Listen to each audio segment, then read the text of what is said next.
Squid গেমে জেতার পরে গিহান বিপুল পরিমাণ প্রাইজ মানি পায়, কিন্তু তার মনে কোনো শান্তি ছিল না, কারণ 455 জন প্রতিযোগীর মৃত্যুর বিনিময়ে সে এই টাকাটা পেয়েছিল। তাই নিজের অপরাধবোধ থেকে সে সিদ্ধান্ত নেয় এবার সে এই বর্বর এবং নৃশংস গেমটাকে ধ্বংস করে দেবে। এই জন্য সে আবারও স্কুইড গেমের নতুন সিজনে পার্টিসিপেট করে। গেম শুরুর পরে সে নতুন প্রতিযোগীদের বারবার সতর্ক করে দেয় এই গেমে মৃত্যু নিশ্চিত, কিন্তু লোভের কারণে কেউই তার কথা শোনে না। তবুও গিহান হাল না ছেড়ে কয়েকজনকে নিয়ে একটা দল বানায় এবং গেমের কন্ট্রোলারদের বিরুদ্ধে বিদ্রোহ করে। কিন্তু তার দলে প্রতিযোগীর ছদ্মবেশে গেমের মূল কন্ট্রোলার ফ্রন্টম্যান ইনহো ছিল। সে গিহানের সাথে বেইমানি করে, যার কারণে গিহান পরাস্ত হয় এবং তার সহযোগীরা মারা যায়। আসুন দেখে আসি স্কুইড গেমের সিজন 3 মৃত্যুর মঞ্চে আর কি কি গেম অপেক্ষা করছে। গেম চলাকালীন গিহান নিজের একটা দল বানায় এবং কৌশলে স্কুইড গেমের গার্ডদের অস্ত্রগুলো বাজেয়াপ্ত করে নেয়। এরপর সে বিদ্রোহ ঘোষণা করলে দুই পক্ষের ব্যাপক গোলাগুলি হয়। গিহান তার অল্প কয়েকজনের দল নিয়ে গেমটাকে ধ্বংসের দ্বারপ্রান্তে পৌঁছে যায়, কিন্তু এই সময়ে গাদ্দারি করে তার সাথে বন্ধু সেজে থাকা গেমের মেইন কন্ট্রোলার ফ্রন্টম্যান ইনহো। এছাড়া তার আরেক সহকারী দেইহো সঠিক সময়ে ম্যাগাজিন ডেলিভারি না দেওয়ায় তারা সহজেই গার্ডদের গুলির তোপে পরাস্ত হয়। বিশেষ করে ইনহোর চাতুরির জন্য গিহানের গ্রুপের সবাই মারা যায়। তাই শেষ আর উপায় না পেয়ে গিহান এবং তার বন্ধু জুংবে আত্মসমর্পণ করে। তখন ইনহো তার নির্ধারিত মাস্ক এবং কস্টিউম পরে ফ্রন্টম্যান সেজে তাদের সামনে আসে। গিহানের এমন কাজের খুব খারাপ পরিণতি হবে এই বলে ফ্রন্টম্যান জুংবেকে মেরে ফেলে। এটা দেখে গিহান ক্ষেপে যায় এবং ফ্রন্টম্যানের দিকে তেড়ে যায়, কিন্তু গার্ডেরা তাকে চেপে ধরে থাকায় সে নিরুপায় হয়ে কাঁদতে শুরু করে। এদিকে গিহানের দলে থাকা লাস্ট লোকটাকেও গার্ড নৌল গুলি চালিয়ে দেয়। লোকটা অনুরোধ করে তাকে বলে তার একটা বাচ্চা আছে, ওর জন্য হলেও নৌল যেন তাকে ছেড়ে দেয়। তো নৌল তাকে বলে বেঁচে থাকতে চাইলে সে যেন চোখ বন্ধ করে মরার মতো অভিনয় করে। এরপর নৌল লোকটাকে গার্ডদের হাতে তুলে দেয়, যারা মূলত এখানে এলিমিনেটেড হওয়া পার্টিসিপেন্টদের অর্গান বাইরে পাচার করত। নৌল গার্ডকে বলে সেও তাদের দলে যোগ দিতে চায় এবং তারা কিভাবে কাজ করে সেটা দেখতে চায়। নৌল যেহেতু তাদের অলরেডি হেল্প করছে, তাই গার্ড তাকে সাথে নিতে রাজি হয়ে যায়। এরপর লাশগুলোকে কফিনে ঢোকানো হয় সৎকারের জন্য। কিছু কফিন আলাদা করে অর্গান বের করার জন্য নিয়ে যাওয়া হয়, আর একটা কফিন গণরুমে পাঠানো হয়। এই কফিনের মধ্যে গিহানকে রাখা ছিল। ইয়ঞ্জু দ্রুত কফিন খুলে গিহানের পালস চেক করে দেখে সে এখনো বেঁচে আছে, অর্থাৎ ফ্রন্টম্যান এখনো গিহানকে না মেরে বাঁচিয়ে রেখেছে। বেশ কিছুক্ষণ কেটে যাবার পরে গিহানের জ্ঞান ফেরে।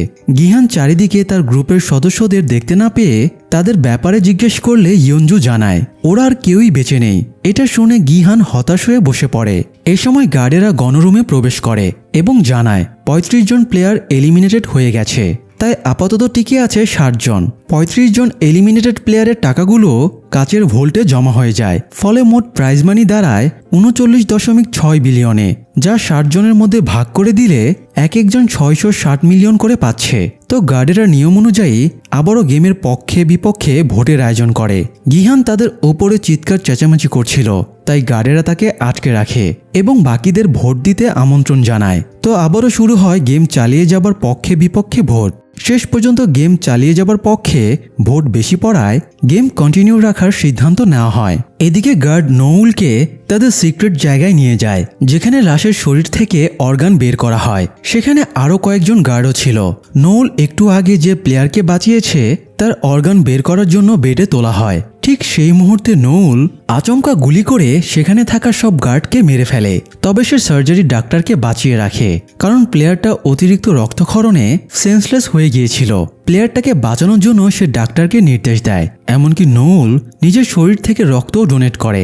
অন্যদিকে জুনহো তখনও স্কুইড গেমের প্লেসটা খুঁজে বেড়াচ্ছিল। সে ম্যাপ ধরে আশেপাশের বিভিন্ন দ্বীপ মার্ক করে রাখছিল। তার আর অল্প কয়েকটা জায়গায় খোঁজা বাকি ছিল। যদিও এরই মধ্যে ফ্রন্টম্যানের ইনফর্মার ক্যাপ্টেন পার্ক ফ্রন্টম্যানকে তাদের গতিবিধি সম্পর্কে জানিয়ে দিয়েছে। ফ্রন্টম্যান বিপদ সংকেত দেখে পার্ককে নির্দেশ দিয়েছে সে যেন জুনহো সহ সবাইকেই মেরে ফেলে।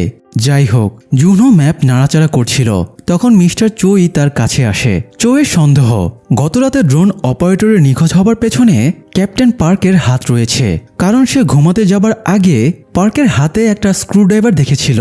জুনহো চোয়ের কথায় বিরক্ত হয়ে বলে, কয়েক বছর আগে সে যখন মৃত্যুশয্যা ছিল তখন ক্যাপ্টেন পার্কই তার জীবন বাঁচিয়েছিল, তাই সে ক্যাপ্টেন পার্ককে বিশ্বাস করে। এটা শোনার পরে চোই নিজের রুমে চলে যায়। এদিকে ইয়নজু, ইয়নসিক এবং জিয়মজার কাছ থেকে গিহান জানতে পারে তাদের গার্ডদের কাছে হেরে যাবার পেছনে দেইহো দায়ী। সে ম্যাগাজিন নিতে এসে আর ফেরত যায়নি, যার কারণে সময় মতো ম্যাগাজিনের সাপ্লাই না থাকায় তাদের লোকেরা সহজেই গার্ডদের কাছে পরাস্ত হয়ে গিয়েছিল। এটা শোনার পর থেকে গিহানের দেইহোর ওপরে ক্ষোভ জন্মায়। সকালে ঘুম ভেঙে দেইহো দেখে গিহান তার দিকে একাধারে তাকিয়ে আছে। তার তাকানো দেখে দেইহো বিচলিত হয়ে পড়ে।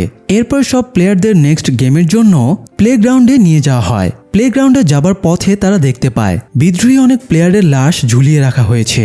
এগুলো সবার জন্য একটা সিগন্যাল, যাতে কেউ একই ভুল আর না করে।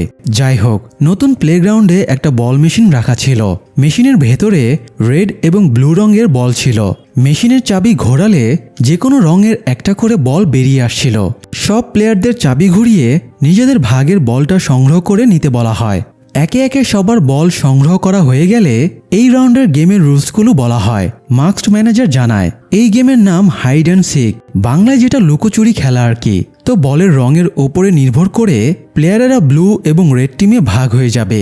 ব্লু টিমের কাজ হলো প্লেগ্রাউন্ডের কোনো সেফ জায়গায় লুকিয়ে পড়া অথবা কোনো সেফ এক্সিট দিয়ে বেরিয়ে যাওয়া, আর রেড টিমের কাজ হলো ব্লু টিমের প্লেয়ারদের খুঁজে বের করে মেরে ফেলা। যদি রেড টিমের কেউ ব্লু টিমের কাউকে মেরে ফেলে তাহলে সে এই রাউন্ড জিতে যাবে, কিন্তু নির্ধারিত সময়ের ভেতরে রেড টিমের কেউ ব্লু টিমের কোনো প্লেয়ারকে মারতে ব্যর্থ হলে সে এলিমিনেটেড হয়ে যাবে এবং তাকে মেরে ফেলা হবে। আর পুরো খেলাটা শেষ করার জন্য তাদের 30 মিনিট সময় দেওয়া হবে। এছাড়া ব্লু টিমের প্লেয়ারদের একটা করে চাবিও দেওয়া হয়েছিল। এই চাবিগুলো দিয়ে তারা প্লেগ্রাউন্ডের বিভিন্ন দরজা খুলে সামনে এগোতে পারবে।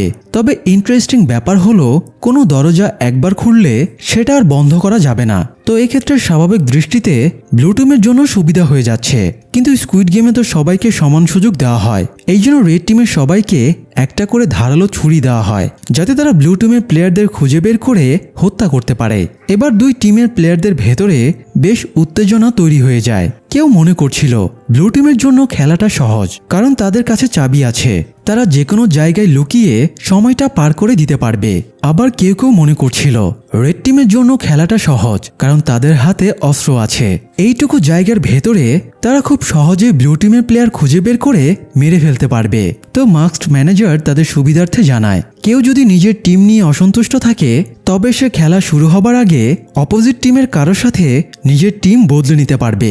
এই বলে সে প্লেয়ারদের কিছু সময়ের জন্য টিম বদলের সুযোগ দিয়ে চলে যায়। প্লেয়ার মিয়ঙ্গি ব্লু টিমে ছিল এবং জুনহি রেড টিমে ছিল।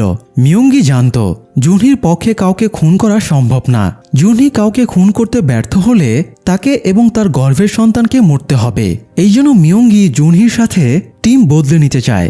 মিয়ঙ্গির ওপর থেকে জুনহির অভিমান তখনও কাটেনি, তাই সে মিয়ঙ্গির অফার রিজেক্ট করে দেয়। তখন মিয়ঙ্গি বলে, তাহলে খেলা শুরুর পরে আমি তোমার সামনে গিয়ে দাঁড়াবো, তুমি আমাকে মেরে ফেলবে, আমার জীবনের বিনিময়ে তুমি এবং আমাদের সন্তান বেঁচে যাবে।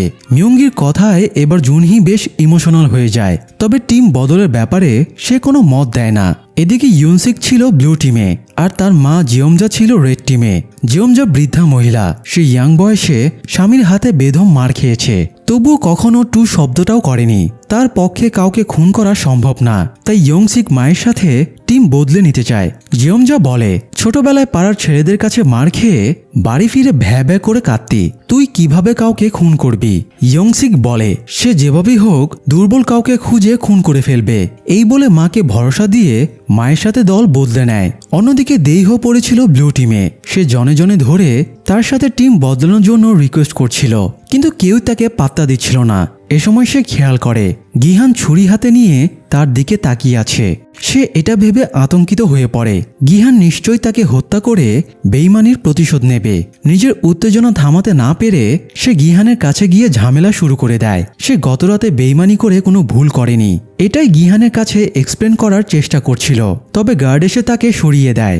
এ সময় মাইকে অ্যানাউন্সমেন্ট করে ব্লু টিমের প্লেয়ারদের ভেতরের প্লেগ্রাউন্ডে যাবার নির্দেশ দেওয়া হয়। সবাই ভেতরে ঢুকছিল, তখন লাস্ট মুহূর্তে অভিমান ভেঙে জুনহি মিয়ঙ্গির কাছে গিয়ে টিম চেঞ্জ করে নেয় এবং ব্লু টিমের সাথে ভেতরে ঢুকে যায়। ব্লু টিমের সবার ভেতরে ঢোকা হয়ে গেলে তাদের লুকানোর জন্য 2 মিনিট সময় দেওয়া হয়।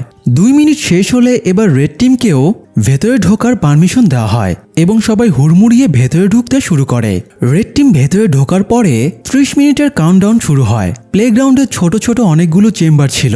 রেড টিম এসব চেম্বারগুলোতে ব্লু টিমের প্লেয়ারদের খুঁজতে শুরু করে। ছোট ছোট চেম্বারগুলোতে কয়েকটা করে দরজা ছিল। একটা দরজা দিয়ে ঢুকে আরেক দরজা দিয়ে বের হবারও পথ ছিল।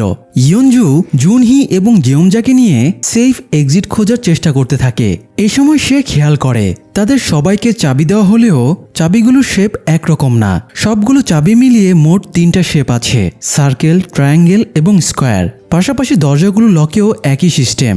কোনো দরজার লক সার্কেল শেপের চাবি দিয়ে খুলবে, কোনোটা ট্রায়াঙ্গেল শেপ, আবার কোনোটা স্কোয়ার শেপের চাবি দিয়ে খুলবে।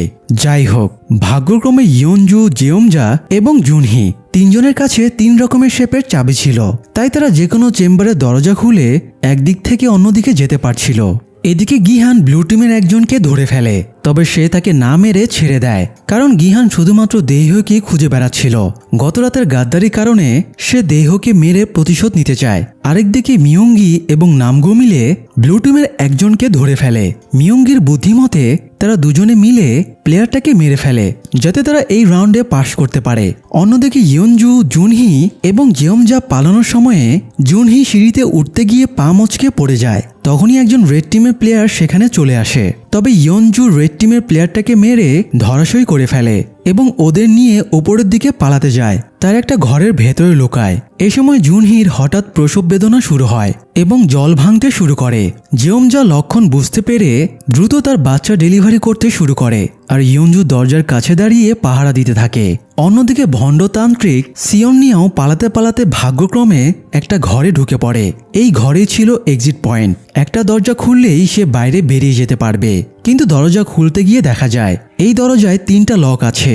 এই দরজার লক খুলতে 3 শেপের চাবি লাগবে, তাই সিওনিয়াও বাইরে এসে একটা তীর চিহ্ন দিয়ে রাখে যাতে পথ ভুলে না যায়।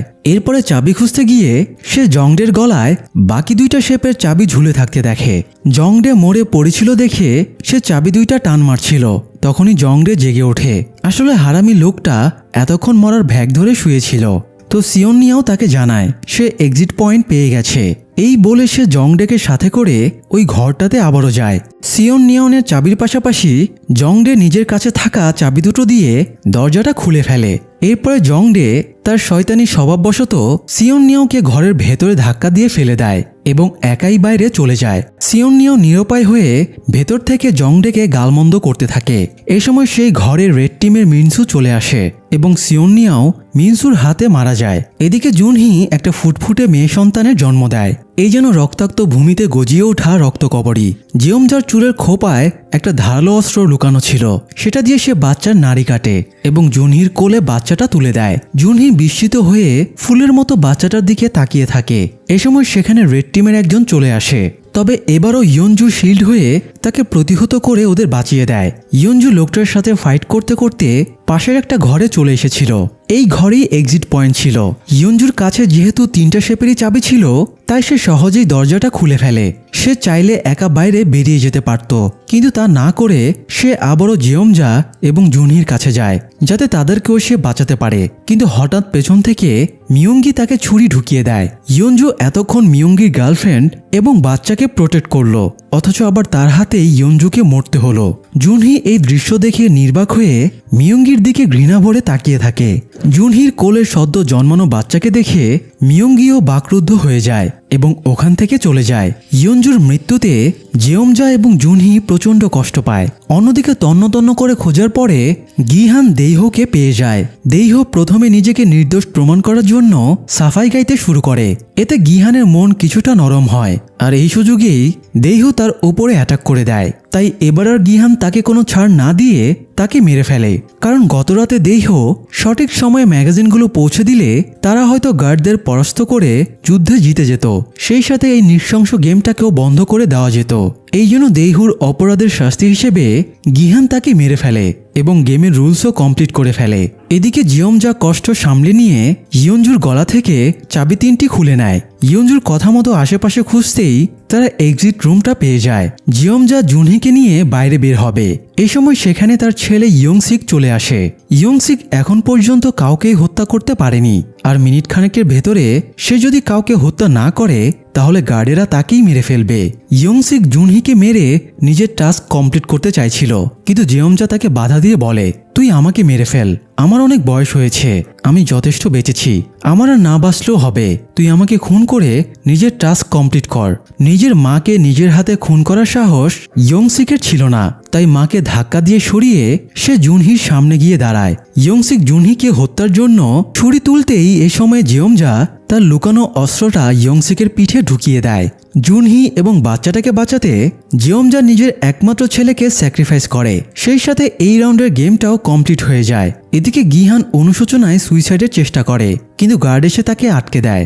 এত সহজে তাকে ওরা মরতে দেবে না। যাই হোক, স্কুইড গেম এনজয় করার জন্য গেমের সমস্ত হোস্ট বা ভিআইপিরাও এসেছিল। তবে এক্সট্রা থ্রিল নিতে তারা এই রাউন্ডে গার্ডের পোশাক পরে তাদের ভেতরেই ছিল। এই রাউন্ড শেষে এলিমিনেটেড হয়েও বেঁচে যাওয়া প্লেয়ারদের তারা খুব আনন্দের সাথে গুলি করে মেরে ফেলে। এরপরে নিজেদের আসল রূপে ফিরে আসে। এদিকে রাউন্ড ক্লিয়ার করা সবাই এক এক করে গণরুমে ফিরে আসে। নামগুর কাছে একটা ক্রুশ ছিল। এই ক্রুশের ভেতরে কয়েকটা ড্রাগের ট্যাবলেট ছিল। ক্রুশটা সে গত সিজনে মরে যাওয়া প্লেয়ার থানোসের কাছ থেকে পেয়েছিল, তো সে এই ক্রুশের ভেতরে থাকা ড্রাগ সেবন করত। খেলা চলাকালীন সময়ে সে ক্রুশটা হারিয়ে ফেলেছে, যার কারণে সে নেশার তাড়নায় ছটফট করছিল। সে বাইরে গিয়ে ওটা খোঁজার জন্য ছটফট করতে শুরু করে, তবে গার্ডেরা নিয়ম মেনে তাকে আর বাইরে যেতে দেয় না। যদিও নামগুয়ের ক্রুশটা মিনসু কুড়িয়ে পেয়েছে। মিনসু অতি ভদ্র এবং হার্মলেস একটা ছেলে, তার পক্ষে কাউকে খুন করাও সম্ভব না। এই জন্য সে একটা ড্রাগের ট্যাবলেট সেবন করেছিল। এটার প্রভাবেই সে এই রাউন্ডে সিয়ন নিয়াওকে খুন করে রাউন্ড ক্লিয়ার করেছিল। যাই হোক, একটু পরে গার্ডেরা এসে চতুর্থ রাউন্ড শেষে ফলাফল জানায়। এই রাউন্ডে 35 জন এলিমিনেটেড হয়ে গেছে এবং টিকে আছে 25 জন। এতে মোট প্রাইজ মানি দাঁড়িয়েছে 43.1 বিলিয়নে, যেটা প্রত্যেকের ভাগে পড়েছে 1.724 বিলিয়ন করে। এরপরে প্লেয়ারেরা খেলবে নাকি বাড়ি চলে যাবে এটা নির্ধারণের জন্য রাউন্ড শেষে ভোটাভুটি শুরু করা হয়। এদিকে নোউইলের রেস্কিউ করা প্লেয়ারটার জ্ঞান ফিরে আসে। তখন সে ডাক্তারকে মেরে ফেলে, আর প্লেয়ারটাকে একজন গার্ডের ড্রেস এবং মাস্ক পরিয়ে দিয়ে তাকে নিয়ে রেস্ট হাউসের দিকে ঢুকে পড়ে। অন্যদিকে জুনহো তার টিম নিয়ে আবারও সাগরে নেমে পড়ে। তারা ড্রোন দিয়ে আশেপাশের এলাকা খুঁজে দেখছিল। এ সময় জুনহোর কাছে চোইয়ের ফোন আসে। চোই জানায় সে ক্যাপ্টেন পার্কের এলাকায় খোঁজখবর নিয়েছে। এখানে কেউই তাকে চেনে না, কেউ তার বাড়ির ঠিকানা এমনকি পরিবারের ব্যাপারেও কিচ্ছু জানে না। তাই সে জুনহোকে ক্যাপ্টেন পার্কের কাছ থেকে সাবধানে থাকতে বলে।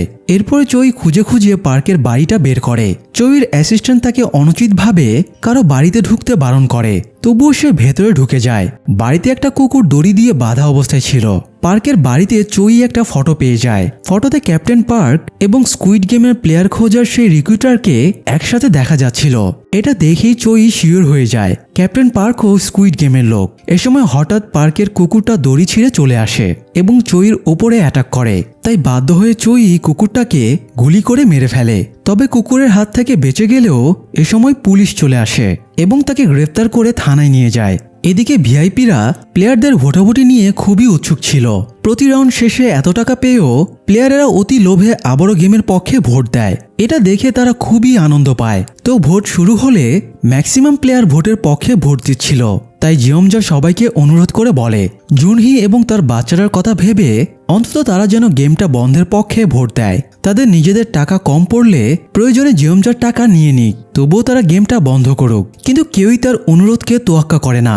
আরও টাকার লোভে অনর্গল গেমের পক্ষে ভোট পড়তে থাকে এবং শেষ পর্যন্ত গেমটা কন্টিনিউ রাখা হয়। এদিকে সার্জারি রুমের ঘটনাটা মাস্ক অফিসার জেনে যায় এবং ইনকোয়ারি শুরু করে। সে জানতে পারে এর পেছনে নোউল জড়িত। তবে ততক্ষণে নোউল তার রুমে পৌঁছে গিয়েছিল। নোউল মাস্ক অফিসারের দিকে গান পয়েন্ট করে বলে আগামীকাল তাকে এবং 16 নম্বর গার্ডকে যেন বাইরে ডিউটিতে পাঠানো হয়। মাস্ক অফিসার বলে এখান থেকে পালানো সম্ভব না। নোউল থ্রেট দিয়ে বলে ভিআইপিরা অলরেডি এখানেই আছে, তাই তাদেরকে এখান থেকে যেতে না দিলে সে এবার ভিআইপিদের পেছনে লাগবে। তো মাস্ক অফিসার এবং নোয়েলের কথা মেনে নেয়। রাতে ক্লান্ত হয়ে জুনহি এবং বাচ্চাটা ঘুমিয়ে পড়ে। জিয়মজা সারাক্ষণ তাদের খেয়াল রাখছিল। গিহান তখনও খাওয়া দাওয়া না করে হতাশ হয়ে বসেছিল। সে ভোটাভুটিতেও অংশ নেয়নি। জিয়মজা গিহানের কাছে গিয়ে বলে গিহানের এত অনুশোচনার প্রয়োজন নেই। সে কোনো ভুল করেনি। সে যা করেছে সবাইকে বাঁচানোর জন্যই করেছে। এরপর জিয়মজা ছেলের গল্প বলা শুরু করে। ইয়ংসিক খুবই আদর্শবান ছেলে ছিল, কিন্তু ব্যবসায় লস খেয়ে সে বিগড়ে যায়। এরপর সে জুয়া খেলে সর্বস্ব হারিয়ে ফেলে। একদিন সে মদ খেয়ে মাতাল হয়ে বাড়ি ফেরায়। জিয়মজা তাকে অনেক গালমন্দ করে উল্টাপাল্টা কথা বলেছিল, এমনকি ছেলের মৃত্যু কামনাও করেছিল, যার কারণে সেদিন রাতেই ইয়ংসিক ঘুমের ওষুধ খেয়ে সুইসাইডের চেষ্টা করে। মুমূর্ষু ছেলেকে ঠেলাগাড়িতে করে নিয়ে যাবার সময়ে জিয়মজা বারবার প্রার্থনা করছিল সৃষ্টিকর্তা যেন এবারের মতো ইয়ংসিককে বাঁচিয়ে দেয়, তাহলে সে আর কখনই ছেলের মৃত্যু কামনা করবে না। কিন্তু ভাগ্যের এমনই পরিহাস, আজ সেই ছেলেকে জিয়মজা নিজের হাতেই মেরে ফেলল। জিয়মজা গিহানকে রিকোয়েস্ট করে সে যেন জুনহি এবং তার বাচ্চাটাকে বাঁচানোর জন্য ব্যবস্থা নেয়। গিহান ফ্রাস্ট্রেটেড হয়ে গিয়েছিল, তাই সে জানায় সে কারো দায়িত্ব নিতে পারবে না। জিয়মজা বোঝায় তারা নিজেরা না হয় টাকার জন্য এখানে এসেছে, কিন্তু বাচ্চাটা তো আর টাকার জন্য আসেনি। সে এই মৃত্যুপুরীতে জন্মাতে চায়নি, তাই বাচ্চাটাকে প্রোটেক্ট করা তাদের দায়িত্ব। জিয়মজা গিহানের হাত পা ধরে তাকে অনুরোধ করে সে যেন যেভাবেই হোক বাচ্চাটাকে বাঁচায়। এরপর সে নিজের জায়গায় চলে যায়। মাঝরাতে হঠাৎ সাইরেন বেজে ওঠে এবং কফিন নিয়ে কয়েকজন গার্ড চলে আসে। সবাই ভাবছিল এত রাতে আবার কে মরল। তখন গিহান ঘাড় ঘুরিয়ে দেখে জিয়মজা গলায় ফাঁস দিয়ে সুইসাইড করেছে। ছেলেকে হত্যার অনুশোচনা নিয়ে সে বাঁচতে পারবে না, এই জন্য সেও মৃত্যুর পথ বেছে নিল।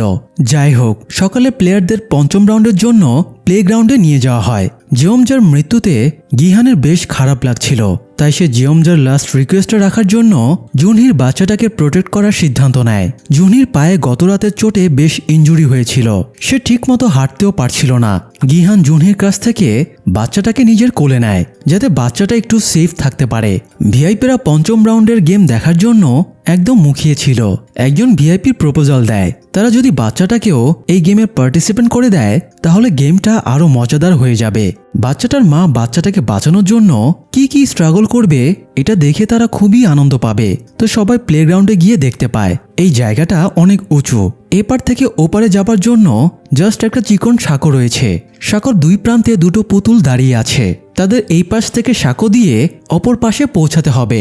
মাইকে অ্যানাউন্সমেন্ট করে জানানো হয় এই গেমটার নাম জাম্প রোপ, আমাদের বাংলায় যেটাকে দড়ি খেলা বা দড়িঝাঁপ বলা হয়। তো এই দুটো বিশাল রোবোটিক পুতুলের হাতে একটা দড়ি ধরা আছে।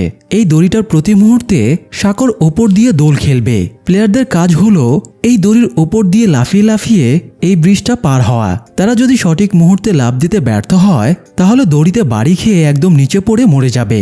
প্লেয়ারেরা এই পাশ থেকে ও পাশে যাবার জন্য 20 মিনিট সময় পাবে। এই সময়ের ভেতরে কেউ ওই পাশে যেতে ব্যর্থ হলে সেও মরে যাবে। তো এরপরে 20 মিনিটের কাউন্টডাউন শুরু হয়ে যায়। গিহান জুনহির পা চেক করে দেখে বাজে অবস্থা, সে কোনোভাবেই দড়ি লাফিয়ে ওপারে যেতে পারবে না।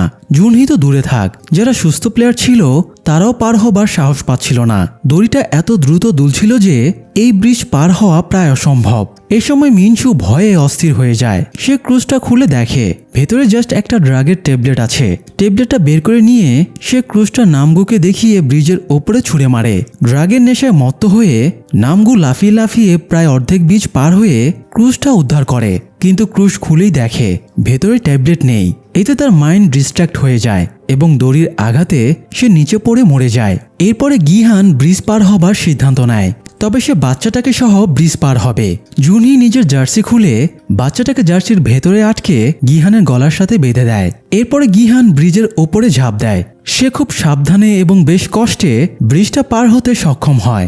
ব্রিজ পার হয়ে গিহান জুনহিকে অপেক্ষা করতে বলে। সে আবারও ফিরে গিয়ে জুনহিকে পার করে আনবে, কিন্তু ততক্ষণে বাকি পার্টিসিপেন্টরাও ব্রিজের উপরে উঠে এসেছিল, তাই ওরা পার না হওয়া পর্যন্ত তাদের অপেক্ষা করা ছাড়া আর উপায় নেই। গিহানের পরে আরেকজন পার্টিসিপেন্ট পার হয়ে যায়, তবে সে আবার শয়তানি শুরু করে। সে ব্রিজের মাথায় দাঁড়িয়ে থাকে এবং যেই পার হয়ে আসে তাকে লাথি বা ধাক্কা মেরে ফেলে দিতে থাকে যাতে তার প্রাইজ মানির টাকা বেড়ে যায়। এই বদমাসটার ভয়ে অন্য পার্টিসিপেন্টরা এগিয়ে আসার সাহস পাচ্ছিল না, এতে অনেক সময় নষ্ট হচ্ছিল। তাই গিহান তাকে হুমকি ধামকি দিয়ে সরিয়ে দেয় এবং বাকিদের পার হয়ে আসার সুযোগ দেয়। সবাই পার হলেও জুনহি গিহানের জন্য অপেক্ষা করছিল। মিয়ঙ্গি তখন তার কাছে গিয়ে আলগা পিরিত দেখিয়ে বলে, চলো তুমি আমার সাথে পার হও। জুনহি ঘৃণা ভরে মিয়ঙ্গিকে বলে, তুমি ইয়ঞ্জুকে কেন মারলে? তুমি কি জানো ও কতবার আমাকে এবং আমার বাচ্চাকে বাঁচিয়েছে? অথচ তুমি আমার দেওয়া ছুরি দিয়েই তাকে হত্যা করলে। মিয়ঙ্গি বোঝানোর চেষ্টা করে সে না জেনে এটা করেছে। সে শুধুমাত্র জুনহি এবং বাচ্চাটাকে প্রোটেক্ট করতে চেয়েছিল আর এখান থেকে বেরিয়ে সুন্দর জীবন গড়তে চেয়েছিল। মিয়ঙ্গি আবারও জুনহিকে পার করতে চাইলে এবার জুনহি নিজের পায়ের অবস্থা মিয়ঙ্গিকে দেখায়। জুনহির পায়ের অবস্থা দেখে মিয়ঙ্গির হাওয়া বেরিয়ে যায়। সে স্বার্থপরের মতো একাই ব্রিজ পার হয়ে ওপারে চলে যায়। এভাবে অনেকে পার হয়ে আসে, আবার অনেকেই মারা পড়ে। অনেকে পার হয়ে আসায় সেই বদমাসটা এবার রেগে গিয়ে গিহানকে অ্যাটাক করে। তাই গিহান নিজেকে ডিফেন্ড করতে তাকে ধাক্কা দিয়ে ফেলে দেয় এবং সে মরে যায়। সবশেষে ড্রাগের লাস্ট ট্যাবলেটটা সেবন করে মিনসু পার হয়ে যায়, কিন্তু ততক্ষণে আর মাত্র 1 মিনিট সময় বাকি ছিল। তবুও গিহান এই সময়ের ভেতরে জুনহিকে পার করে আনতে চাইছিল। জুনহি জানতো এটা একদমই অসম্ভব। এটা করতে গেলে গিহানও মারা যাবে। তাই জুনহি নিজেকে স্যাক্রিফাইস করার সিদ্ধান্ত নেয়। মরার আগে সে গিহানকে নিজের বাচ্চার দায়িত্ব দিয়ে যায়। এদিকে মার্কস অফিসার নৌল এবং অন্য প্লেয়ারটাকে বাইরে ডিউটিতে পাঠায়। সে নৌলকে গতরাতে খাবারের ভেতরে করে বাইরের গেটের চাবিও দিয়েছিল। তাই যে পথ দিয়ে তারা অর্গান স্মাগলিং করত, নৌল সেই পথ দিয়ে বাইরে পালিয়ে যায়। অন্যদিকে পঞ্চম রাউন্ড শেষ করে প্লেয়ারেরা গণরুমে ফিরে আসে। ভিআইপিরা আলোচনা শুরু করে, জুনহি তো মরে গেছে, এখন তারা বাচ্চাটাকে নিয়ে কি করবে? কেউ কেউ বাচ্চাটাকে মেরে ফেলতে বলে, আবার কেউ কেউ সাজেশন দেয় তারা বাচ্চাটাকে প্লেয়ার হিসেবে কাউন্ট করবে। শেষের ফ্রন্টম্যান সাজেশন দেয় বাচ্চাটার গায়ে যেহেতু 222 নম্বর জার্সি আছে, তাই তারা বাচ্চাটাকে জুনহির জায়গায় 222 নম্বর প্লেয়ার হিসেবে কাউন্ট করবে। এতে গেমটা আরও ইন্টারেস্টিং হবে ভেবে ভিআইপিরা সম্মতি দিয়ে দেয়। একটু পরে গার্ডেরা এসে পঞ্চম রাউন্ডের ফলাফল ঘোষণা করে। এই রাউন্ডে 16 জন এলিমিনেটেড হয়ে গেছে। ফলে বাচ্চাটা সহ টিকে আছে 9 জন প্লেয়ার। তাদের জন্য জমা হয়েছে 44.7 বিলিয়ন প্রাইজ মানি। তারা প্রত্যেকে পাবে 4.96 বিলিয়ন করে। বাচ্চাটাকেও প্লেয়ার হিসেবে ধরা হচ্ছে। এটা শুনে বাকিরা হইচই শুরু করে দেয়। তারা প্রাণ বাজি রেখে খেলে এতদূর এসেছে, অথচ বাচ্চাটা না খেলে মায়ের পেট থেকে বেরিয়েই প্রায় 5 বিলিয়ন পেয়ে যাচ্ছে। এটা নিয়ে তারা দ্বিমত পোষণ করে। বাচ্চাটার জন্য তাদের মাথাপিছু 700 মিলিয়ন করে কমে যাচ্ছে। এটা তারা মানতে পারছিল না। এই জন্য তারা বাচ্চাটাকে মেরে ফেলার জন্য তেড়ে যায়। তবে গার্ডেরা তাদের থামিয়ে বলে, এখন থেকে গেমের বাইরে আর কাউকে হত্যা করা যাবে না। তারা এবার থেকে ফেয়ার প্লে নিশ্চিত করবে। তো পঞ্চম রাউন্ড ক্লিয়ার করে ফাইনাল রাউন্ডে পৌঁছানোর জন্য গার্ডেরা সব পার্টিসিপেন্টকে ভালো ড্রেস এবং ভালো খাবার উপহার হিসেবে দেয়। এদিকে চোইকে থানায় নিয়ে গিয়ে জিজ্ঞাসাবাদ করলে সে পুলিশকে সমস্ত ঘটনা বলে দেয়, কিন্তু পুলিশ তার এই আজগুবি কথাবার্তা বিশ্বাস করছিল না। এক পর্যায়ে পুলিশ ক্যাপ্টেন পার্ককে ফোন করে এবং জানায় চোই নামের একজন তার বাড়িতে চুপি চুপি ঢুকেছিল। সে চোইকে চেনে কিনা। চোইয়ের নাম শুনে পার্ক চমকে ওঠে এবং বুঝে যায় চোই তার আসল পরিচয় জেনে গিয়েছে। সে পুলিশকে বলে দেয় চোইকে সে চেনে না। তখন চোই আবার পুলিশের কাছ থেকে নিজের মোবাইলটা কেড়ে নিয়ে দৌড় দেয় এবং দ্রুত জুনহোকে ফোন দিয়ে পার্কের সিক্রেট জানিয়ে দেয়। পার্কও অবশ্য ততক্ষণে অ্যাকশন শুরু করে দিয়েছিল। সে একটা রাইফেল দিয়ে জুনহোর ক্রুয়ের সবাইকে মেরে ফেলে। শেষে শুধু একজন স্পেশাল ফোর্সের এজেন্ট বেঁচে ছিল। পার্ক তাকে জুনহো কোথায় আছে জিজ্ঞেস করে। ঠিক তখনই পেছন থেকে জুনহো পার্ককে অ্যাটাক করে। এরপর জুনহো পার্কের কাছে স্কুইড গেমের প্লেসের ব্যাপারে জানার চেষ্টা করে, কিন্তু পার্ক মুখ না খুলেই মারা যায়। অন্যদিকে সব প্লেয়ারকে স্যুটবুট পরিয়ে খেতে দেওয়া হয়। অনেকদিন পরে সুস্বাদু খাবার পেয়ে সবাই মন ভরে খেতে শুরু করে। শুধু গিহানের গলা দিয়ে খাবার নামছিল না। তারা বাচ্চাটার জন্য দুধের ব্যবস্থা করে। খাওয়া শেষ হলে মাস্ক ম্যানেজার জানায় এবার তাদের নেক্সট রাউন্ডের খেলা হবে কিনা এই ব্যাপারে ভোট গ্রহণ শুরু হবে। সে নেক্সট রাউন্ডের ব্যাপারে কিছুটা হিন্টসও দেয়। সে জানায় নেক্সট রাউন্ডে কে এলিমিনেটেড হবে সেটার ব্যাপারে প্লেয়ারেরাই সিদ্ধান্ত নেবে। তাদের ভেতর থেকে মিনিমাম 3 জন এলিমিনেটেড হলেই বাকিরা উইনার হিসেবে কাউন্ট হবে। তবে তারা চাইলে 3 জনের বেশি প্লেয়ারকেও এলিমিনেটেড করতে পারে। এতে তাদের প্রাইজ মানিটা বেড়ে যাবে, এই আর কি। তো এবার ভোট শুরু হয়। প্রথমে গিহান গেম বন্ধের পক্ষে ভোট দেয়, কিন্তু এতে কাজ হয় না। 2-1 বাদে বাকি সবাই গেম চালিয়ে যাবার পক্ষে ভোট দেয়। তাই গেমটা ফাইনাল রাউন্ডেও কন্টিনিউ রাখা হয়। এদিকে নৌল 16 নম্বর গার্ডের ড্রেস পরার প্লেয়ারটাকে নিয়ে পালিয়ে যাচ্ছিল। তখন তার কাছে মাস্ক অফিসারের ফোন আসে। মাস্ক অফিসার বলে নোউল বেশি দূর পালিয়ে যেতে পারবে না, তাই তার প্লেয়ারটাকে আবারও ফিরিয়ে দেওয়াটাই বেটার। নোউল সেটা মানতে না চাইলে মাস্ক অফিসার এবার ডেটাবেস থেকে ওই প্লেয়ারের তথ্য বের করে। প্লেয়ারটার নাম পার্ক গিয়ংসিউক। তার সাথে নোউলের কি কানেকশন এটা সে বুঝতে পারে না। তবে দর্শক, কানেকশনটা আমি আপনাদের বলে দিচ্ছি। সিজন 2-তে নোউল যে শিশু পার্কে পার্ট টাইম চাকরি করত, সেই শিশু পার্কে স্কেচ এঁকে জীবিকা নির্বাহ করত গিয়ংসিউক। গিয়ংসিউকের একটা বাচ্চা মেয়ে ছিল যার নাম নাইয়ন। নাইয়নের ব্লাড ক্যান্সার ছিল। নাইয়নকে দেখে নোউলের নিজের মেয়ের কথা মনে পড়ত। তো গিয়ংসিউক বাচ্চার চিকিৎসার খরচ জোগাতেই এই গেমে পার্টিসিপেট করতে এসেছিল। গিয়ংসিউক যখন red light green light game খেলছিল তখন নোউল তাকে দেখে চিনতে পারে। এই জন্যই সেদিন বিদ্রোহের পরে নোউল তাকে না মেরে বাঁচিয়ে রেখেছিল। নোউল চায় গিয়ংসিউক যেন নিজের মেয়ের কাছে ফিরে যেতে পারে, এই জন্য তাকে বাঁচানোর চেষ্টা করছে। যাই হোক, স্কুইড গেমের কন্ট্রোলারদের কাছে প্রতিটা প্লেয়ার এবং স্টাফের সমস্ত ডিটেলস থাকতো। তাই মাস্ক অফিসার জানতে পারে গিয়ংসিউকের মেয়ে নাইয়ন সোইয়ন হাসপাতালের শিশু ক্যান্সার বিভাগে 4104 নম্বর রুমে ভর্তি আছে। এটা শোনার পরে নোউল বুঝতে পারে এদের কাছ থেকে পালাতে হলে আগে ওদের স্টোরেজ করে রাখা ডেটাগুলো ধ্বংস করতে হবে। তাই সে গিয়ংসিউককে টলার নিয়ে দূরে চলে যেতে বলে, আর সে নিজে আবার ওই স্কুইড গেমের প্লেসে চলে যায় এবং পেছনের এক্সস্ট ফ্যানের ভেতর দিয়ে ভেতরে ঢোকে। অন্যদিকে প্লেয়ারেরা যুক্তি করছিল আগামীকাল তারা কাদেরকে এলিমিনেট করবে। তারা 6 জন শক্ত সমর্থ লোক একজোট হয়, এমনকি মিয়ংগিও তাদের সাথে যোগ দেয়। তারা সিদ্ধান্ত নেয় ফাইনাল রাউন্ডে তারা গিহান, বাচ্চাটা এবং মিংসুকে এলিমিনেটেড করে উইনার হয়ে যাবে। গিহান দূর থেকে ওদের যুক্তি পরামর্শ সব বুঝতে পারছিল আর বাচ্চাটার জন্য টেনশন করছিল। রাতে সবাই ঘুমিয়ে গেলে গিহান জেগে থেকে বাচ্চাটাকে পাহারা দিচ্ছিল। তখন একজন গার্ড এসে তাকে জানায় ফ্রন্টম্যান তার সাথে দেখা করতে চায়। গিহান ফ্রন্টম্যানের সাথে দেখা করতে গেলে সে তাকে একটা প্রস্তাব দেয়। ফ্রন্টম্যান গিহানের সামনে একটা ছুরি রেখে বলে ওই লোকগুলো গিহান এবং বাচ্চাটাকে মেরে ফেলবে, তাই ওরা তাদের মারার আগেই গিহান যদি ওদের মেরে ফেলে তাহলে সে বাচ্চাটাকে বাঁচাতে পারবে। প্রচুর খাবার এবং মদ খেয়ে সবাই এখন আরামে ঘুমাচ্ছে, তাই গিহান এখন ইজিলি সবাইকে গলা কেটে মেরে ফেলতে পারবে। সব শুনে গিহান অবাক হয়ে জিজ্ঞেস করে সে কেন তাদের বাঁচাতে চাইছে। তখন ফ্রন্টম্যান নিজের মাস্ক খুলে ফেলে এবং গিহান ইনহোকে দেখে রেগে আগুন হয়ে যায়। সে এক ঝটকায় চাকুটা তুলে নেয় এবং ইনহোকে মারতে উদ্যত হয়।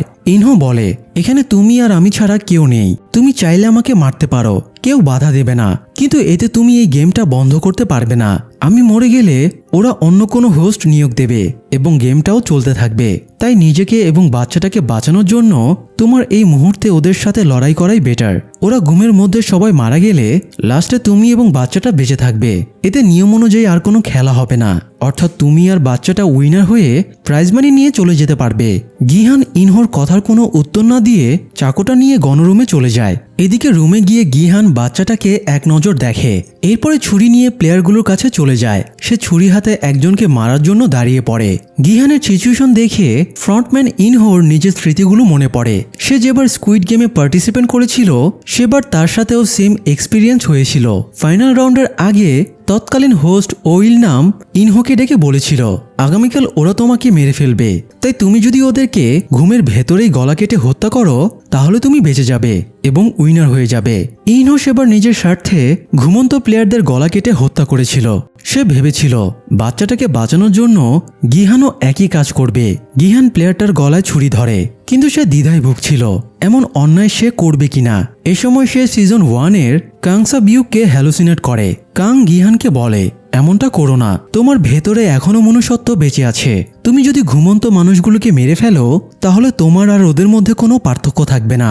গিহান এবার প্লেয়ারের গলা থেকে ছুরিটা সরিয়ে আনে এবং সেখান থেকে সরে যায়। গিহানের কাণ্ড দেখে ইনহো বিস্মিত হয়ে যায় এবং বুঝতে পারে গিহান সব দিক থেকেই তাদের চেয়ে বেটার। এদিকে নোউল ভেন্টিলেটর চেম্বার দিয়ে মার্কস অফিসারের রুমে ঢুকে পড়ে। এরপর সে মার্কস অফিসারকে গান পয়েন্টে রেখে প্লেয়ার নম্বর 246 অর্থাৎ গিয়ংসিউকের সমস্ত ডেটা ডিলিট করায়। তবে মার্কস অফিসার জানায় তাদের ডেটার হার্ড কপি ওপরে ক্যাপ্টেনের আর্কাইভে রাখা আছে। ওই জায়গায় ফ্রন্টম্যান ছাড়া শুধুমাত্র তারই ঢোকার পারমিশন আছে। নোউল এবার আর্কাইভের ডেটাগুলো নষ্ট করে দেবার সিদ্ধান্ত নেয়। সে মাস্ক অফিসারকে গান পয়েন্টে রেখে আর্কাইভে নিয়ে যেতে বলে। লিফটে উঠে মাস্ক অফিসার আচমকা তার সাথে হাতাহাতি শুরু করে। এভাবে তারা আর্কাইভে পৌঁছে যায়, তবুও হাতাহাতি থামে না। এক পর্যায়ে মার্কস অফিসার নৌলকে ধরাশয়ী করে ফেলে এবং তার পেটে চাকু ঢুকিয়ে দেয়। এই সময় ওয়াকি টকিতে কেউ একজন কানেক্ট হয়ে খেলা শুরু করার অনুমতি চায়, তাই মার্কস অফিসার সেটা রিসিভ করতে গেলে এই সুযোগে নৌল লিফট পর্যন্ত চলে যায়, কারণ এলিভেটরের ভেতরে সে রাইফেলটা ফেলে এসেছিল। নৌল রাইফেলটা হাতে নিয়েই মার্কস অফিসারকে গুলি করে মেরে ফেলে। অন্যদিকে প্লেয়ারদের ফাইনাল রাউন্ডের জন্য প্লেগ্রাউন্ডে নিয়ে যাওয়া হয়। ফাইনাল গেমের নাম স্কাই স্কুইড গেম। সেখানে উঁচু করে সামান্য গ্যাপ দিয়ে পরপর 3টা স্কোয়ার, ট্রায়াঙ্গেল, সার্কেল শেপের পিলার বানানো ছিল। প্লেয়ারদের স্কোয়ার শেপের পিলারের ওপরে নিয়ে যাওয়া হয় এবং গেমের রুলসগুলো বলা হয়। এই রাউন্ডে 3টা ধাপে খেলা হবে। তারা এখন স্কোয়ার পিলারের ওপরে আছে। তারা যদি এখানে এক বা একাধিক প্লেয়ারকে ধাক্কা দিয়ে নিচে ফেলে দেয়, তবে বাকিরা সেকেন্ড ধাপ মানে ট্রায়াঙ্গেল পিলারের ওপরে পৌঁছাবে। আবার ট্রায়াঙ্গেল পিলারে গিয়ে যদি এক বা একাধিক প্লেয়ারকে ধাক্কা দিয়ে নিচে ফেলে দেয়, তাহলে বাকিরা ফাইনাল ধাপ বা সার্কেল পিলারে পৌঁছে যাবে। সার্কেল পিলারে গিয়ে যদি এক বা একাধিক প্লেয়ারকে ফেলে দিয়ে এলিমিনেটেড করে দেওয়া যায়, তাহলে যে বা যারা টিকে থাকবে তাদেরকে উইনার ঘোষণা করা হবে। এভাবে প্রতিটা পিলার পার হবার জন্য তারা 15 মিনিট সময় পাবে। এই সময়ের ভেতরে যদি তারা মিনিমাম একজনকে এলিমিনেট করতে না পারে, তাহলে সবাইকে এলিমিনেটেড ঘোষণা করা হবে এবং অবভিয়াসলি সবাই মারা পড়বে। যাই হোক, ভিআইপিরা এই টান টান উত্তেজনাপূর্ণ সিচুয়েশন দেখে খুব মজা পাচ্ছিল। তারা তো অলরেডি ধারণা করেই নিয়েছিল মিনসু, গিহান এবং বাচ্চাটাকে ওরা এলিমিনেটেড করে দেবে। তবে তারা জাস্ট দেখতে চেয়েছিল কে আগে এলিমিনেটেড হয় আর কে পরে এলিমিনেটেড হয়। তো প্লেয়ারেরা আলোচনা শুরু করে তারা কাকে এলিমিনেটেড করবে। প্রথমে সবাই সম্মত হয় তারা বাচ্চাটাকে ফেলে দেবে, কারণ জুনহি মরে যাবার পরে বাচ্চাটা তার জায়গা দখল করে বসে আছে। তাছাড়া এখান থেকে বাচ্চাটা যদি ফিরেও যায়, তবুও সে কার কাছে মানুষ হবে? বাচ্চার মা মরে গেছে, বাপেরও কোনো ঠিক নেই। আসলে তারা কেউই জানতো না মিয়ঙ্গি বাচ্চাটার বাবা। তো সবাই যখন বাচ্চাটাকে ফেলে দিতে সম্মত হয়, তখন মিয়ঙ্গি বাচ্চাটাকে বাঁচানোর জন্য একটা ট্রিক্স খাটায়। সে সবাইকে বোঝায় গিহান যেভাবে বাচ্চাটাকে প্রোটেক্ট করছে তাতে সে কিছুতেই বাচ্চাটাকে ফেলতে দেবে না। আবার তারা এদের দুইজনকেও একসাথে ফেলতে পারবে না, কারণ আরো 2টো রাউন্ড বাকি আছে। এই রাউন্ডে যদি দুজন এলিমিনেটেড হয়ে যায়, তাহলে লাস্ট রাউন্ডে গিয়ে তাদের ভেতর থেকে একজনকে মরা লাগবে। এই জন্য সে সাজেশন দেয় তারা মিনসুকে এলিমিনেট করে দেবে। মিনসু এমনিতেই ড্রাগের প্রভাবে মাতাল হয়েছিল।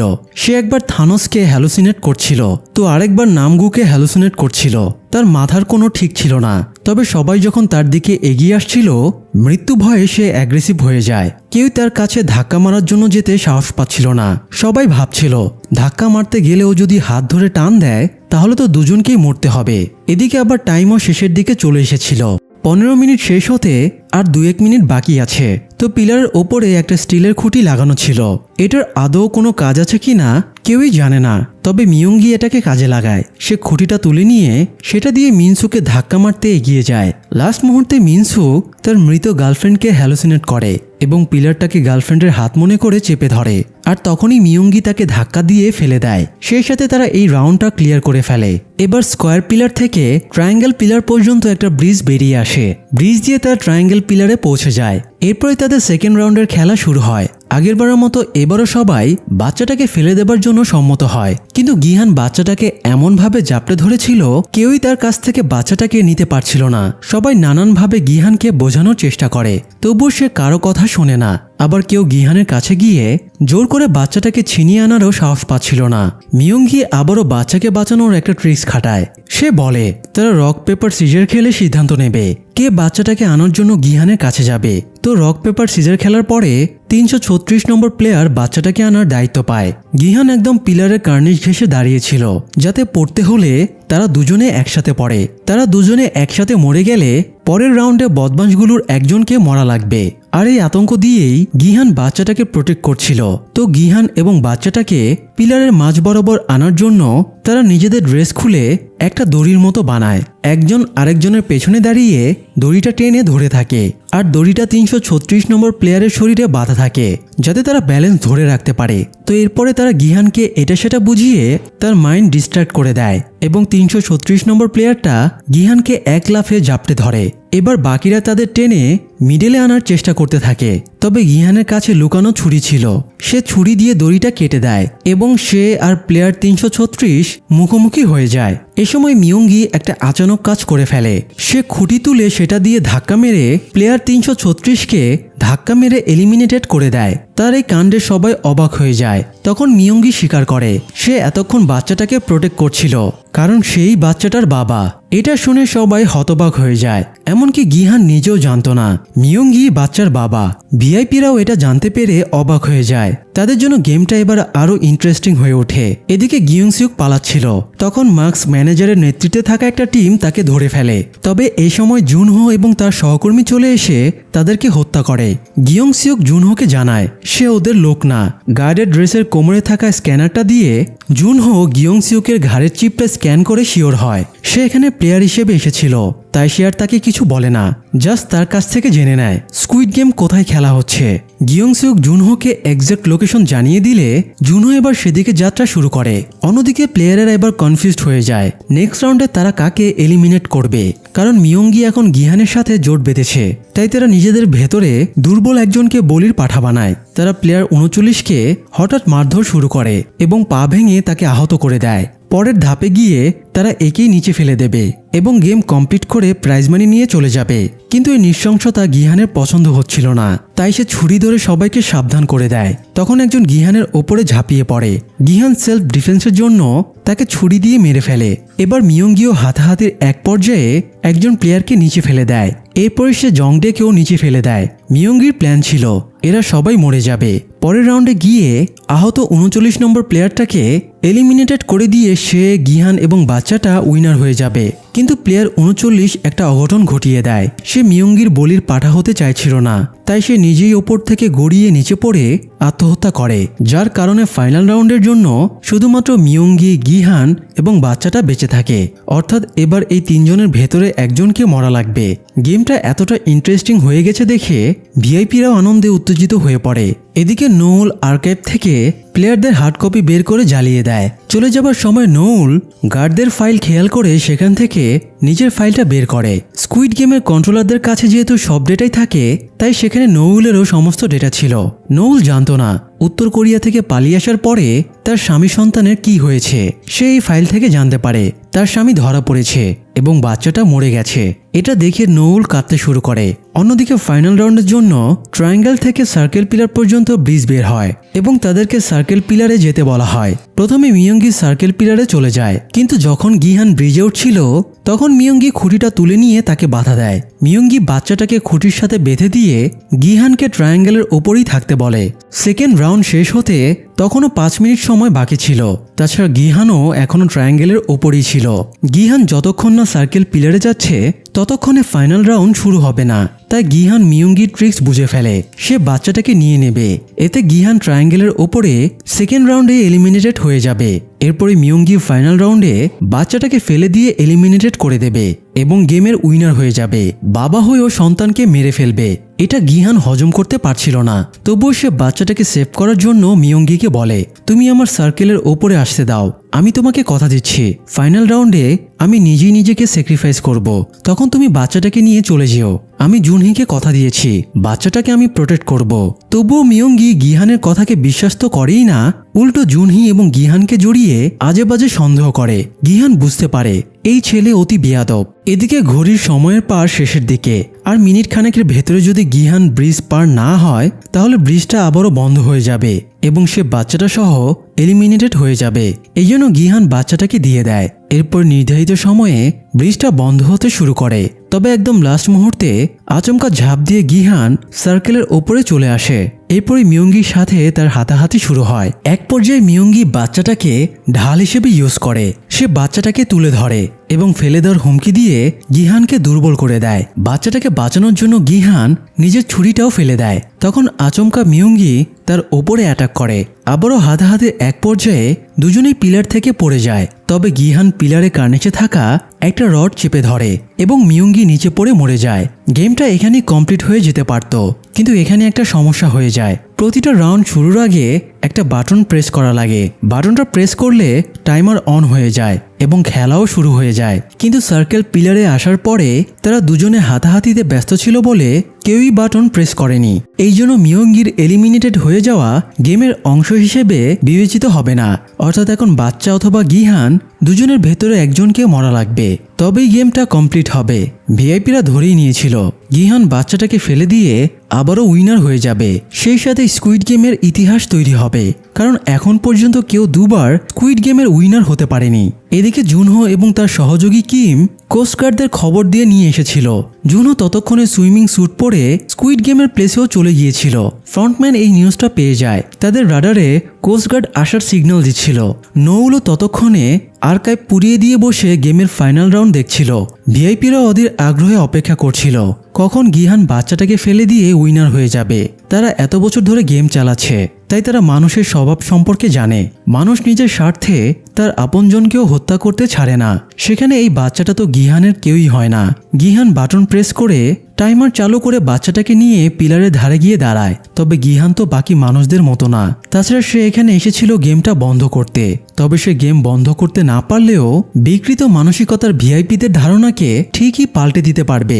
গিহান বাচ্চাটাকে পিলারের উপরে শুইয়ে দেয়। এরপর সে ভিআইপি এবং ফ্রন্টম্যানের উদ্দেশ্যে বলে, আমরা রেসের ঘোড়া না, আমরা হলাম মানুষ। এই বলে সে নিজের মনুষ্যত্বের প্রমাণ দিতে পিলার থেকে ঝাঁপ দিয়ে নিজেকে স্যাক্রিফাইস করে। গিহান এরকম করবে এটা ভিআইপিদের ধারণারও বাইরে ছিল। তারা সবাই স্তব্ধ হয়ে যায়। নিজের মৃত্যুর মধ্য দিয়ে গিহান এই বর্বর মানুষগুলোর মুখে লাথি মেরে যায়। যাই হোক, গেম কমপ্লিট হতেই ফ্রন্টম্যান ইমার্জেন্সি সিচুয়েশন অ্যালার্ট করে, কারণ কোস্টগার্ড এদিকে এগিয়ে আসছিল। এখানে যাতে কোনো প্রমাণ না থাকে এই জন্য সবগুলো টাইম বোমা অ্যাক্টিভেট করে দেওয়া হয়। 30 মিনিট পরে পুরো জায়গাটা ধ্বংস হয়ে যাবে এবং কোনো প্রমাণ থাকবে না। ইমার্জেন্সি সিচুয়েশন জারি হতেই ভিআইপি এবং সব গার্ডেরা পালিয়ে যায়। গার্ডদের সাথে ছদ্মবেশে নৌলও বেরিয়ে যায়। ততক্ষণে জুনহো ভেতরে ঢুকে পড়েছিল।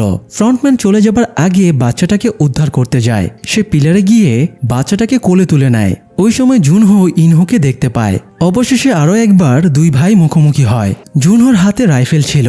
সে ইনহোকে মেরে ফেলতে চায়, কিন্তু শেষ পর্যন্ত গুলি চালাতে পারে না। ইনহো বাচ্চাটাকে নিয়ে সেফ এক্সিট দিয়ে বেরিয়ে যায়। ততক্ষণে বোমা ব্লাস্টের সময় হয়ে গিয়েছিল, তাই জুনহো দ্রুত বাইরে বেরিয়ে আসে। কয়েক সেকেন্ড পরে ব্লাস্ট হয়ে জায়গাটা ধ্বংস হয়ে যায়। এরপরে মাস 6 কেটে যায়। গিয়ংসিউক ফিরে গিয়ে আবারও তার পুরনো স্কেচ আর্টিস্টের কাজ শুরু করেছে। নৌল একদিন স্কেচ বানানোর বাহানায় তার সাথে দেখা করতে যায়। গিয়ংসিউকের নৌলকে বেশ চেনা চেনা লাগছিল। আসলে স্কুইড গেম থেকে পালানোর সময়ে নৌল পুরোটা সময় মাস্ক পরেছিল, তাই গিয়ংসিউক তার চেহারা দেখতে পায়নি। তবে হয়তো নৌল এখানে যখন কাজ করত তখন গিয়ংসিউক কোনো সময় তাকে দেখেছে, এই জন্যই তাকে চেনা চেনা লাগছিল। একটু পরে গিয়ংসিউকের মেয়ে নাইয়ন বাবার কাছে দৌড়ে আসে। বাচ্চাটা এখন বেশ সুস্থ। নৌল মূলত বাচ্চাটাকে দেখতে এসেছিল। সে বাচ্চাটাকে একটা ক্যান্ডি দিয়ে সেখান থেকে চলে যায়। নৌল গাড়িতে উঠছিল, তখন তার কাছে দালালের ফোন আসে। দালাল জানায় নৌল বাচ্চার যেমন ডিটেলস দিয়েছিল সেই ডিটেলস চায়নাতে একটা বাচ্চার সাথে মিলে যাচ্ছে। হতে পারে ওটাই নৌলের মেয়ে। নৌল কোনো উত্তর না দিয়ে তার ফ্যামিলি ফটোটা দেখতে থাকে। এদিকে চই 6 মাস জেল খাটার পরে ছাড়া পায়। জুনহো গিয়ে তাকে রিসিভ করে আনে। ফেরার পথে চই জানতে পারে গিহান হোটেলে যে টাকাগুলো রেখেছিল সেগুলো গায়েব হয়ে গেছে। কেউ সেগুলো নিয়ে গেছে। তারা বুঝতে পারছিল না কে এই কাজ করেছে। তো এরপরে জুনহো নিজের অ্যাপার্টমেন্টে ফিরে এলে দেখে কেউ জুনহির বাচ্চাটাকে সেখানে রেখে গেছে। বাচ্চার সাথে একটা খামও রাখা ছিল। সে খাম খুলে একটা ক্রেডিট কার্ড পায়। সে দ্রুত কার্ডটা এটিএম বুথে ঢোকায়। বাচ্চাটার গায়ে যেহেতু 222 নম্বর জার্সি ছিল, তাই সে 0222 পিন ইনপুট দিয়ে কার্ডের অ্যামাউন্টটা দেখি চমকে ওঠে। বাচ্চাটার উইনিংয়ে 45.6 বিলিয়ন ওন এই অ্যাকাউন্টে জমা হয়ে গেছে। হয়তো ইনহো জুনহোর কাছে বাচ্চাটাকে এবং তার টাকাগুলো পাঠিয়েছিল, যাতে জুনহো বাচ্চাটাকে সঠিকভাবে মানুষ করতে পারে। অন্যদিকে নৌল জানে না তার মেয়ে বেঁচে আছে কিনা। তবুও সে দালালের বলে দেওয়া জায়গায় গিয়ে চেক করতে চায়। এই জন্য সে চীনের উদ্দেশ্যে ফ্লাইট বুক করে এয়ারপোর্টে চলে যায়। এ সময় দালাল তাকে ফোন দিয়ে সব প্রসেস বলে দেয় এবং জানায় চীনে নামার পরে এয়ারপোর্টে কেউ একজন তার জন্য অপেক্ষা করবে। এদিকে ইনহো আমেরিকা চলে যায়, কারণ সেখানে গিহানের মেয়ে তার মা এবং সৎ বাবার সাথে থাকতো। ইনহো গিহানের মেয়ের সাথে দেখা করে। গিহানের মেয়ে তার ওপরে অভিমান করেছিল, ইনহো জানায় তার বাবা মারা গেছে। সে একটা বক্স মেয়েটার হাতে তুলে দেয়। এই বক্সের ভেতরে গিহানের স্কুইড গেমের জার্সিটা ছিল। এছাড়া একটা ক্রেডিট কার্ডও ছিল, যাতে গিহানের আগের বার উইনিংয়ের অবশিষ্ট টাকা ছিল। তো বক্সটা মেয়েটাকে দিয়ে ইনহো গাড়িতে করে চলে যাচ্ছিল। তখন সে স্কুইড গেমের আমেরিকান একজন রিক্রুটারকে আরেক আমেরিকানের সাথে দাগজি খেলতে দেখতে পায়। রিক্রুটার ইনহোকে দেখতে পেয়ে একটা মুচকি হাসি দেয়। অর্থাৎ স্কুইড গেম আর কোরিয়ার মধ্যে সীমাবদ্ধ নেই, বরং এটা এখন ইন্টারন্যাশনাল গেম হয়ে উঠেছে, যার নৃশংসতা ছড়িয়ে পড়েছে বিশ্বজুড়ে। এই গেম আর কখনো বন্ধ হবে কিনা জানা নেই, তবে সিরিজটা এখানেই শেষ হয়ে যায়। দর্শক, আপনাদের চাহিদার শীর্ষে থাকা স্কুইড গেমের সিজন 3ও আমরা এক্সপ্লেন করলাম। স্কুইড গেমের আর কোনো সিজন আসবে কিনা এটা অনিশ্চিত, তবুও এটাকে লাস্ট সিজন ধরে নিয়ে এবারের সিজন আপনাদের কেমন লেগেছে কমেন্ট বক্সে জানাতে পারেন। সিরিজ মেকার্সরা কতটুকু সফল হয়েছে সেটা আপনাদের মিশ্র প্রতিক্রিয়ার মানদণ্ডেই বোঝা যাবে। আজ এ পর্যন্তই, সবাই ভালো থাকুন, ধন্যবাদ।